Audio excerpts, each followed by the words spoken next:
Alright, ladies and gentlemen, welcome to One Game One Life. Possibly welcome back, but this is the first ever Blood Bowl 2 video on the channel, and what I wanted to do it on was a guide on how to build, develop, and play the Nurgle team. Nurgles are my favorite team. They're also the team I've had the most success with. I got to the season, it was either 37 or 38 Chalice Championship. I lost, so second place that season, but I'm confident enough in my Nurgles to be able to provide some information and some tips to those of you that are trying to play Nurgle, and so I figured I'd make the video. Alright, so while you're developing your Nurgle team, you actually have a few options. You're gonna have your wall, you're gonna have your Beast of Nurgle, but there are two different warriors that are typically made, Killer Warriors and Utility Warriors. The Utility Warriors have different names. They have Support Warrior or Basing Warrior or whatever you want to call it. And we're going to talk about what these are like. And some people go with 3 Killer Warriors, 1 Utility. Some go with 3 Utility, 1 Warrior. You don't have to do it 2 and 2. This is just my preferred method, but keep that in mind that you can swap how many warriors you want of each type. I mean, technically, you could do 4 killers and 0 utility, or 4 utility and 0 warriors, and 0 killers. That is an option you have, but probably not what you'll do. You will end up having 9 fan factor or more at this point, so I just went and put it into the TV cost so that you can see our true team value at the end here. You are not buying fan factor, ever, at any point. I'm simply putting it here because by the time you get your Nurgle team to 2,000 plus TV, you're just gonna have 9 fan factor or more. It's unavoidable. 3 team rerolls is plenty for a developed team, so I would stay at 3 rerolls. And as we go into the Rotters, you're going to see we have 14 players right now, which gives us a bench of 3. These things are so cheap, you can easily afford that in the roster, but if you want to remove one, you could remove one and have a bench of 13. If you wanted to add one, you could have a bench of 15. Either of those are options. We're going to go 14 for this guide, but 13 or 15. 13 to 15 is typically where I would go. Alright, so let's start building our Beast of Nurgle. So, we're going to go ahead and level up. And on a standard level up, he can only take strength skills. Now, the Beast of Nurgle doesn't level up very fast, even though it has Mighty Blow. Because most of the time you're playing the Beast of Nurgle, you're not reactivating him. Mostly because he's really stupid. He has that chance to lose his tackle zones, and if you've already got him where you want him, where he's holding down 2 or 3 players at a time, you don't want to activate him again and risk losing those tackle zones because of Loner. So, because he's not blocking very often, he actually levels up somewhat slowly. The 2 skills you are absolutely going to want on your Beast of Nurgle are Guard and Stand Firm, and it's really up to the player which one you want to take first. I personally prefer Stand Firm because I like that my Beast of Nurgle is able to lock those players down and they're not able to shove him off. He is there, and they are stuck with him unless they knock him down. Then after you get Stand Firm, or if you go Stand Firm second, you'll grab Guard as your other skill, and then this is already a fantastic Beast of Nurgle. Alright? If you end up getting a Beast of Nurgle all the way to level 4, and you've got those extra possibilities in front of you, you could take Juggernaut or Break Tackle. I would prefer Break Tackle myself. Being able to dodge on a 2+ because of being able to use Strength 5 instead of Agility 1 sometimes can get your Beast of Nurgle out of a bad situation, or be able to leave a certain situation and lock down a different one that would be better for it. Obviously, it's going to have to make a 2+ really stupid and a 2+ break tackle, so this isn't the first play you're going to want to move. This shouldn't be your first idea at any point, but it's nice to have that backup plan in case everything's going wrong. So you can take break tackle as well. And let's say we get our Beast of Nurgle level 4, and he's developed and ready to go. Then we have our Killer Warriors, which you can either start with Mighty Blow or Block. Because Mighty Blow is going to give you more injuries in the long run, it speeds up SPP gain.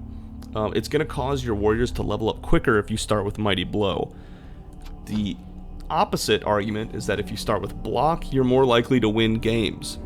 Because having Block, which is barely debatable as the best skill, it's not even really that debatable. It's the best skill in the game on its own.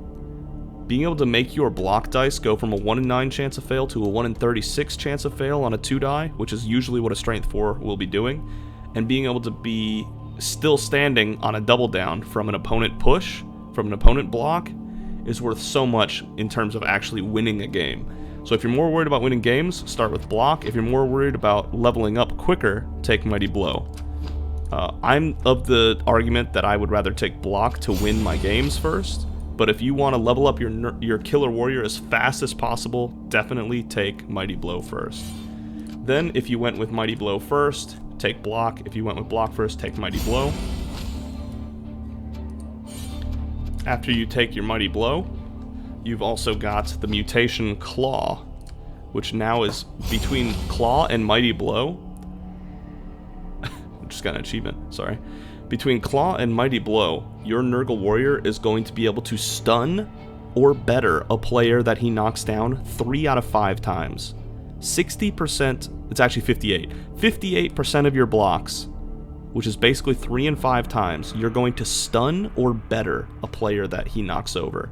This combo is one of the best combos in Blood Bowl, period. And now that you have block 2, you can also knock things down on double down if they don't have block as well as protect yourself from enemy blocks. So this is a fantastic, amazing combo. It even has a 1 in 3 chance of KOing or more, so de-pitching, knocking a player out of the drive. It's fantastic. After you have that, you're going to want to take Tackle, so that those pesky dodgers also get knocked down, because there's a lot of players that end up at high TV with dodge, and without Tackle, you're not going to knock them down on a stumble. You need to roll a POW. Tackle provides you that opportunity to be able to knock down additional players, and then at that point your Killer Warrior is more or less created. He's built. And then I'm just gonna real quick make this Killer Warrior as well, just so that we have our TV added up on the team here. Ooh, I should be talking about doubles, shouldn't I? And characteristic growths. True.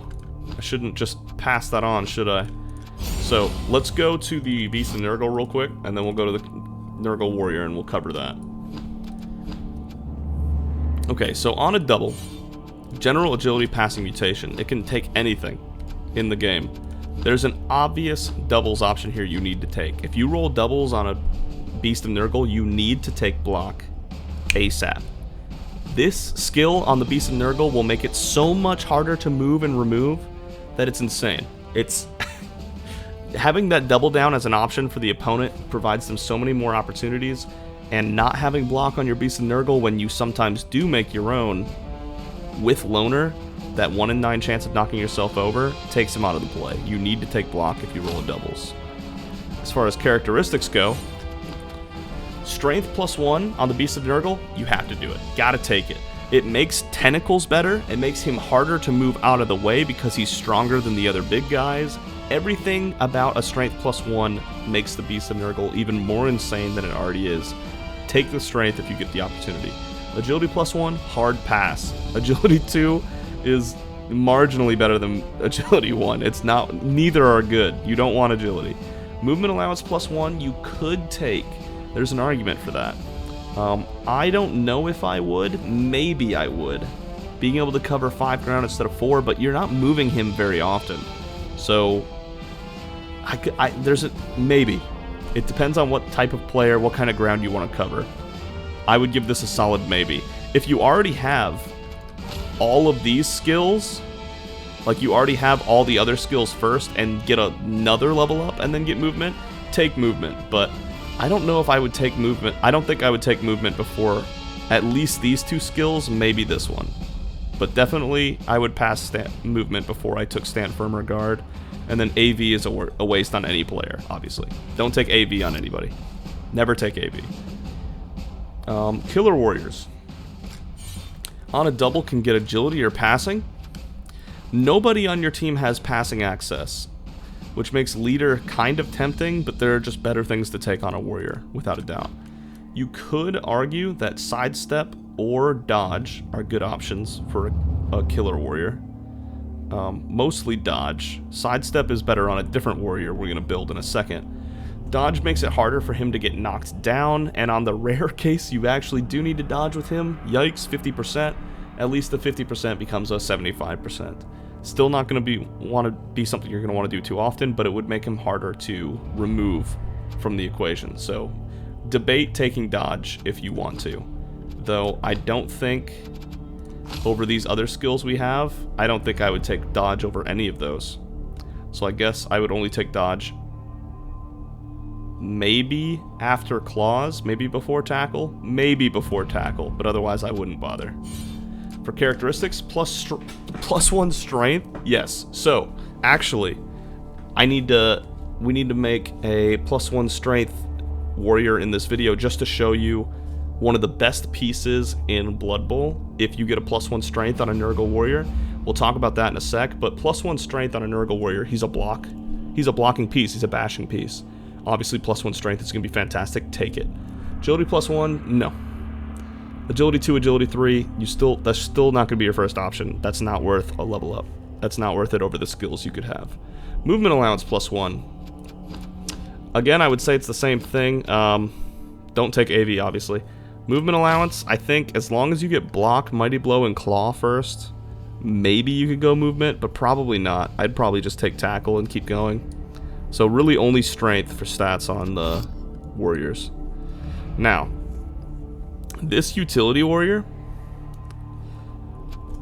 let me go ahead and actually use this as an example.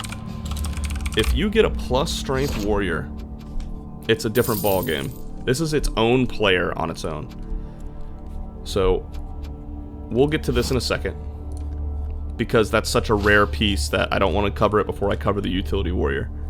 The utility warrior, just like the killer warrior, has 2 main choices at the start. You can either take block off the bat or guard off the bat, and really either will help you win more games. Guard is going to help you against other bash teams. Block is going to help you a little less against bash teams, but more in general. So against agility teams and stuff like that, because guard isn't going to be as important against teams that are already weaker than you in a fight. I would typically probably take block first, and then start working in guard. Once you've grabbed guard, the next piece you want is stand firm. Stand firm on a Nurgle warrior, a 4 strength warrior that has foul appearance, so they're only able to be blocked sometimes. You gotta make it 2+ just to block him. And he's got guard, so he's providing strength, so they're gonna want to move him. And he's got block, so you can't take him out on a double down. Stand firm is gonna make this guy an absolute menace on defense. On offense, it doesn't, and well, even on offense, it can strengthen your cage quite a bit. This stand firm skill is fantastic on a utility warrior. The only reason we haven't taken it on the killer warrior is because we had so many other skills we needed to take to make a killer warrior work, with block, mighty blow, claw, and tackle. Getting to level 6 on a warrior can happen. 76 SPP, it can happen, but it's not realistic. If you get a level 6 killer warrior, you can consider taking stand firm. But we rush stand firm on a utility warrior. After you get that stand firm, this character is mostly built. He's more or less done. There's nothing else left that you need to take. Because he doesn't have Mighty Blow Claw, he will be leveling up slower than his killer warrior counterpart, so you might end up with less skills on your utility warrior. But if you end up with a higher level utility warrior, you can always take Mighty Blow. You can always take other things as well. There are options like tackle. You could take tackle. I'm not sure I would take anything else really. Yeah, I would take Mighty Blow or tackle on a utility warrior after these essential 3 skills. But realistically, these 3 skills are what you're looking for. And then he'll be built the way you need him to be built. And then usually I have 2 utility warriors and 2 killer warriors. That's my personal preference. You can do any number of those that add up to 4. Now there is the rare Strength 5 warrior that is completely in a league of its own. So if you get Strength +1 on the first or second level up on a Nurgle warrior, this piece is now your second Beast of Nurgle, but this one does not have really stupid. This one can always move. Always. Alright, so you're going to want to give this thing Strength 5 and Tentacles ASAP. That is your first play. Then you've got other options. You've got Block, you've got Guard, you've got Stand Firm. Stand Firm or Block are probably your first choices here. Guard is nice, but it's not Stand Firm or Block in this situation. Whatever makes it so that your Tentacles don't get removed, don't get stopped, and give him the ability to block on his own. You could take Block or Stand Firm first, and nobody could argue with you. I mean, both are legitimate options. I would probably take Stand Firm first, honestly. And then take Block. But maybe on a different day I would take Block first and then Stand Firm. But this is now an amazing piece. This piece right here is extremely hard to remove by the defense, by an offense. Extremely hard to move or get rid of on defense even. This guy can lock down 2 guys on defense easy. He doesn't have really stupid, so he can block every turn while using tentacles, and you know that they are probably not going to be able to move, and this guy's tentacles will still be active the next turn. This Strength 5 Nurgle Warrior, I had one on my team that took me to the finals in Chalice. A Strength 5 Nurgle Warrior is one of the best pieces in Blood Bowl, period, if you ask me. This is about as good as a lineman piece could ever get. This is the piece right here. Alright. If you do somehow level this man up again, you can always take Break Tackle so that he can also get wherever he wants to go. Because you can re-roll with a Strength 5 dodge. Nobody's going to be able to stop him going where he wants to go because he doesn't have Loner. So you get... I would try to force it if I could. You get a Break Tackle, boom. This piece right here, I never got Break Tackle on mine. I only got these first 4 skills. But you get Break Tackle on this thing too. Oh my god, I can't even. This thing would be insane. So, there's that piece. Now we've got our Pestigors. We've got 3 different types of Pestigors to build, and you can do any combination of these 3 to add up to the 4 Pestigors you're allowed. I personally prefer 2 safety Pestigors. A lot of people, and I'd say even most people, prefer 2 killer Pestigors over 2 safeties. But it's up to each person. You only need 1 carrier Pestigor. So the carrier Pestigor, 6338, has access on general strength and mutation like we said. Sure Hands or Block should be your first call. Sure Hands, if you already know it's going to be your carrier, Sure Hands is fantastic for getting the ball. He shouldn't be getting hit anyway. And he shouldn't have to hit things anyway if everything goes according to plan. So Sure Hands is an obvious first pickup for the carrier. Then you're going to want Block, just in case those aforementioned things happen, you know. It's going to happen sometimes. It's unavoidable no matter how well you play. Blood Bowl will be Blood Bowl, and you're going to have to roll dice. After you have your Block and your Sure Hands, you now have other things you can look at, and the main one you're going to want to grab is 2 Heads. This allows him to dodge on a 2+. So if he ever does need to make a dodge away from something, someone tags him as the ball carrier on a 2+ now, he is free and ready to roam again. With a reroll in the bank, a 2+ dodge is almost guaranteed. 35 out of 36 times you're going to succeed. So this 2 Heads allows him to be very versatile and mobile, allow him to get out of situations that would be a lot less reliable otherwise. And then finally, you're probably going to want... you could take extra arms, by the way, to pick up, catch, or intercept. Mostly pick up to make it a 2+ to pick up.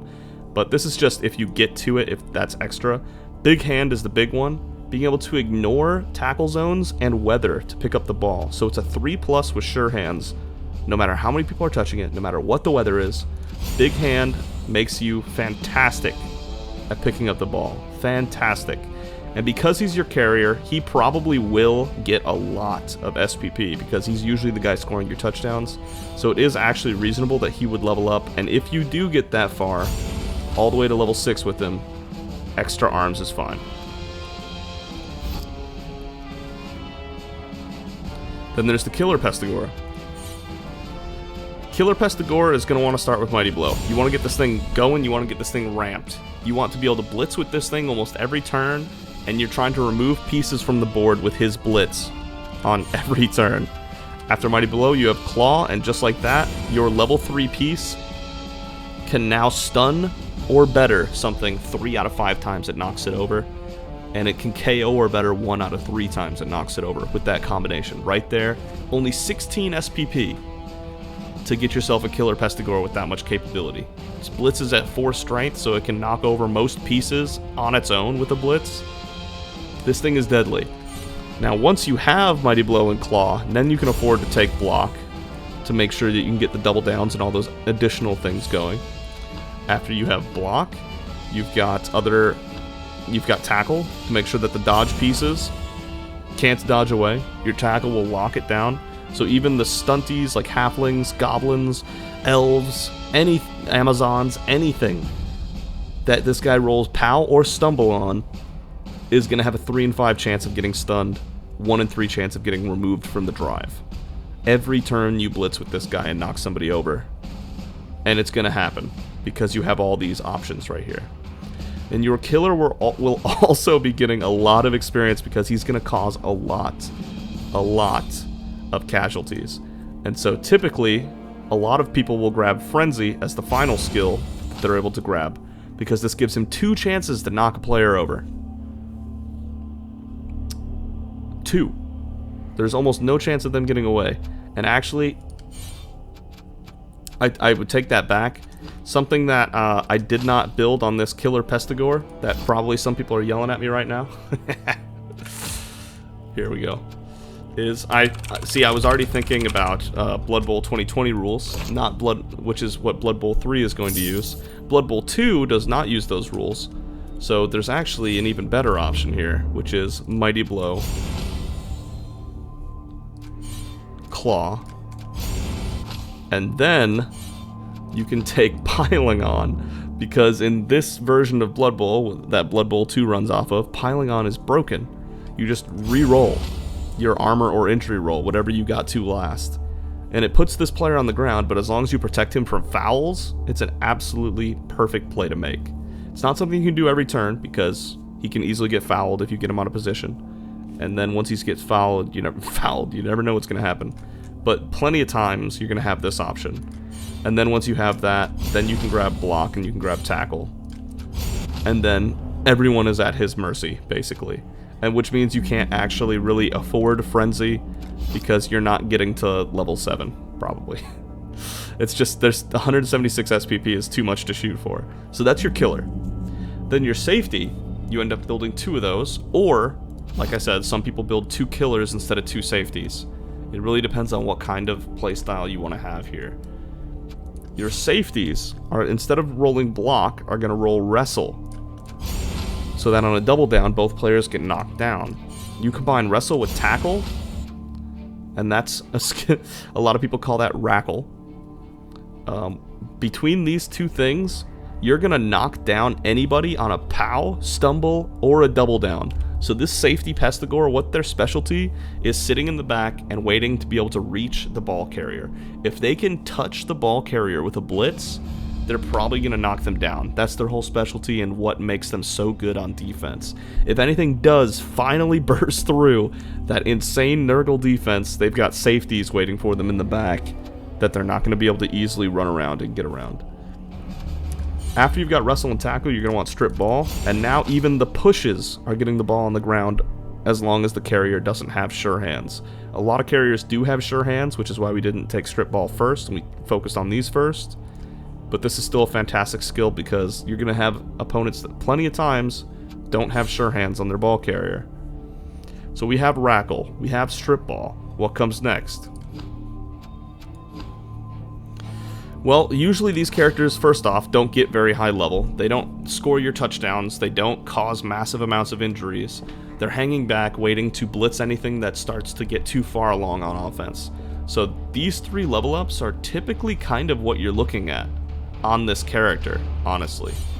But if you do find yourself getting another level up on them, 2 heads provides them to be able to dodge on a 2+, so now they can't even be locked down. They can dodge in past offensive linemen. They can dodge past a screen on a 2+, providing them a lot more opportunities to be able to knock down that ball carrier without being interrupted on the way there. And so 2 heads is a great pickup. If you've already got these 3 and you actually do manage to level up your safety again, give them 2 heads, fantastic skill. On this second safety Pestigor, I'm just going to go ahead and give him Rackle and Strip Ball, because the chances of us getting 2 of these guys to level 5 so that they both have 2 heads is probably pretty low. But I'll do it anyway, just because this is the ideal Nurgle build, right? And then your Rotters, our final little piece here. Oh, hold up. Pestigor's stats and doubles. So on the carrier, agility, definitely take dodge. 100%. Take dodge. This is fantastic on them, because with the dodge, that's better than extra arms, in my opinion. Probably better than big hand. After you get 2 heads and dodge, 35 out of 36, he's like an elf when it comes to dodging away. And when your ball carrier is an elf with block and sure hands, you know this man's going to be getting away from a lot. So definitely, if you roll doubles, take dodge on your Pestigor, on your carrier Pestigor. As far as his stats go, strength +1 on the carrier, yes, it's very helpful. Being able to not be blitzed by a single character is fantastic. Most characters blitz at 3 strength, so being able to make them roll red die blitzing you, or if they manage to get even some assist and then they blitz you, being a 1 die block provides a lot more chance that he'll stay standing. So strength +1, yes, simply because in this edition of Blood Bowl and Blood Bowl 2, strength +1 is only worth 50k, which is 2 skills, and I think I would 2 skills, you know, 2.5 even. I would probably say +1 strength, yes, I'll take it. If he's already a carrier and he gets strength +1, then that's fine, I'll take it. But if he gets strength +1, I'll probably make that a safety or something, maybe. Agility +1, definitely. If you get agility +1 early, then you don't need to take 2 heads or extra arms, either of those, because agility is going to give you the benefits of 2 heads and extra arms put together. So just take the agility if you get agility. Movement allowance, it's your ball runner, yes. And so I would, other than AV, which is awful, on your carrier Pestigor, take any of these 3, because this movement allowance will allow you to get to the end zone from further away, which means your offense only has to move the cage so far forward. And the less your cage has to move, the easier your offense is going to be. So movement allowance +1, awesome as well. Yeah, take any of these 3 on your carrier Pestigor. On your killer Pestigor, I don't think I would take any doubles. I mean, dodge is good and all, but that's not what this character's about. He's not trying to be a dodgy. No, you don't need any of that. No. You don't. I wouldn't take doubles on a killer Pestigor. I would just take the planned skills. Strength +1? Nah. See, he can knock down most characters on his own without that strength +1. He really doesn't need it. Over the skills that he can get? No, I don't think I would.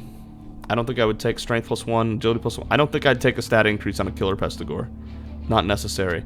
Unless you're trying to make your killer Pestigor able to, with 1 assist, 1 die a big guy for some reason, or, you know, with 1 assist be able to hit a Chaos Warrior. I just don't think it has value. I think he's already strong enough. He doesn't need to be stronger, so I would probably skip out on any stat increase on your killer Pestigor.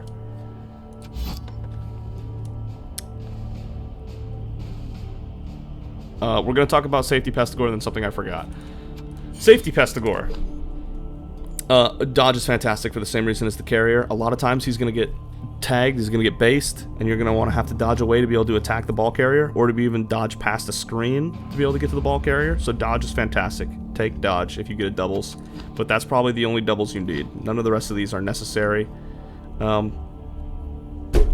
I mean, no, if you failed to knock him down the first time with all you had, I don't think diving tackle is going to make the difference at this point. So yeah, I would take dodge, but otherwise ignore doubles. Strength +1 could be helpful for them, simply because usually a ball carrier is going to have help. And if they have an assist, and you can still 2-die the carrier through an assist, that has a lot of value in of itself. So I think I probably would take strength +1, agility +1, or movement allowance on your safety Pestigor. Just like your ball carrier, for basically the same reasons. Strength +1, agility +1, and movement allowance +1 would all be fantastic pickups on a safety Pestigor. The only problem with that is that it's already so hard to level them up. You're probably not getting the 2 heads if you take any of those. But if you get agility, you don't need 2 heads, because you already dodge on a 2+. So if you get agility, don't take 2 heads. But yeah, I would still take it. I would take any of those stat increases on a safety Pestigor. More movement allowance allows him to screen longer. It's all great. So we did forget about Utility Warrior and Strength 5 Warrior. There is one double skill that is worth considering, and that is Sidestep, actually.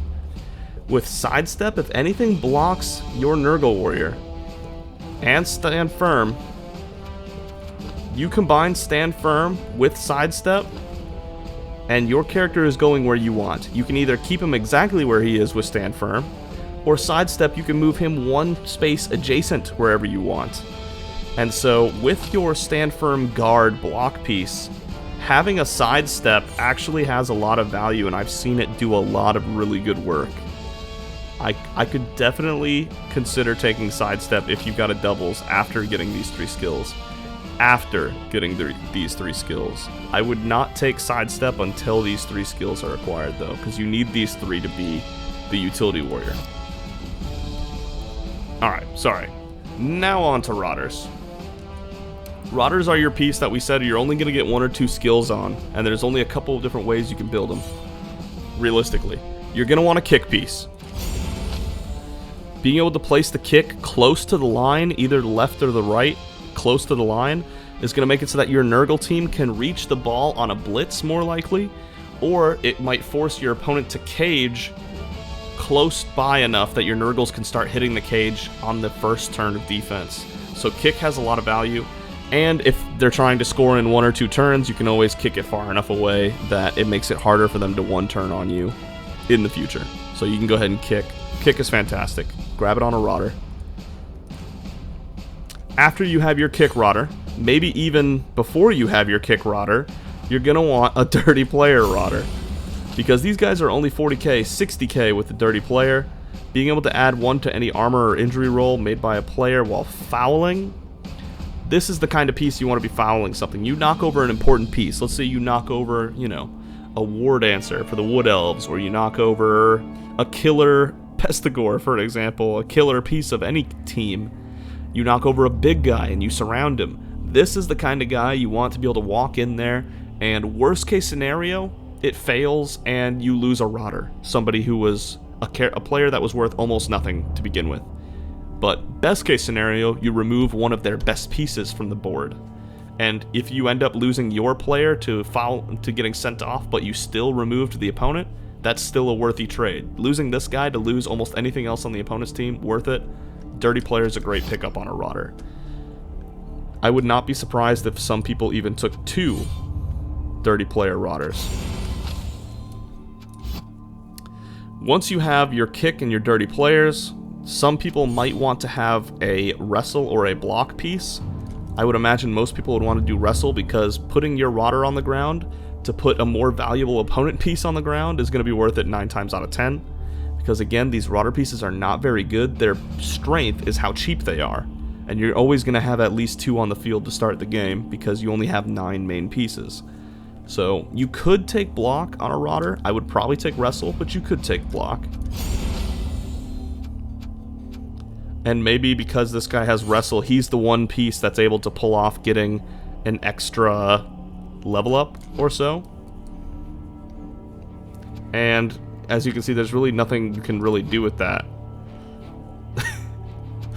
There's no skills left you want. You could take Dirty Player too, but then you have an 80k piece that you might be losing out on. You know what I mean? But, you know,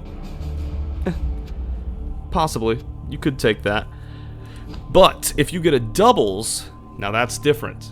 I probably wouldn't take dodge, at least not over the other thing I'm gonna recommend. I probably wouldn't take. You've got 2 real options actually. You do have dodge as an option, but a guard Rotter is all of a sudden worth a lot more, because he can provide 1 strength anywhere on the field he can reach. So a guard Rotter actually does have good value, as well as a leader Rotter. Being able to give your team a whole extra reroll for 30k team value is a fantastic pickup for a Rotter, and you're going to want to take care of that Rotter for as long as you can. He will still die one day, and there goes your leader, but it is a nice pickup, as well as guard is a nice pickup. I would definitely take one of those. If you're really wanting it, you could take dodge, but I just don't think it has the same value as leader or guard. As for pieces, if you get a strength +1 Rotter, that gives you a 5/4/3/8 piece for 90k. That's 100% going on your main roster. That guy's a keeper, and you're gonna try to take care of that Rotter as much as you can, because that's an insane piece for 90k. So strength +1, 100% on your Rotter. If you roll that, you're taking that 100%. Don't let me down and don't take that. Agility +1 would make your Rotter actually have some value in some way. I don't know if I would take it, simply because it would double his cost from 40k to 80k, just to be able to dodge on 2+ instead of 3+, because he's not our ball carrier, so he's not going to be picking up the ball. He's not our safety, so he's not going to have to, you know, dodge to be able to possibly hit an offensive line. Strength +1 gives him the ability to strengthen a cage, bust a cage, lock up stronger units, maybe even tie up 2 strength 3 units. This provides a lot of utility. This really doesn't.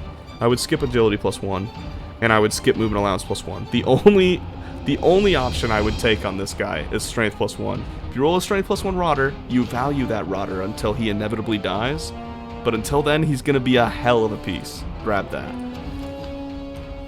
And then, yeah, so let's say we take a guard. Yeah, let's say we take a guard Rotter. Let's say we get a double on our Rotter and we take guard. Fantastic, right? So he's a wrestle guard piece. If you do get guard, you're going to want block instead of wrestle. He's not providing guard while he's on the floor, so I guess, hold up, we'll go ahead and run that back. If he already has wrestle, probably not worth taking guard. If he already has wrestle and you roll doubles somehow on a Rotter, on like a second level up on a Rotter, take leader, because wrestling is going to keep him alive longer, and leader still provides help while it's on the ground. If you take block on your Rotter, then on a double take guard, and then vice versa. If you start a Rotter with leader, then take wrestle. If you start a Rotter with guard, then take block. And then there you have it. You have your ideal, beyond perfect Nurgle team. This team would not be beaten unless Nuffle did some crazy dicing on you. This team would stop anybody. Now notice, the team value of this team is 2330. Few, and they do happen, they do, but few teams make it to 2330 TV. That is an insane team, but if you are able to build everyone ideally, and you get a Strength 5 Warrior somehow, this one's probably not happening. You'll probably have a second Utility Warrior here for 70 less K, so you're actually looking at a 2260 team, unless you roll a Strength plus Warrior, 2260. This team is going to have an answer for everything. It's going to have the best defense a team could basically possibly have, and it's going to have a carrier and a cage pushing machine that's not going to be able to be stopped either. This thing goes where it pleases, does what it pleases, and you can't stop it. And that's basically the game plan of Nurgle. A lot of people call it a control team. I kind of think any Bash team is trying to be a control team, but I think the name does fit pretty well for a Nurgle team. Alright, so that's team roster, team development. I'm going to go ahead and load up a friendly match in the game so that I can kind of show you some positions on offense and defense to help you position your Nurgles and get them to get yourself better off to get a Nurgle game started on either end of the drive. So I'll see you for that.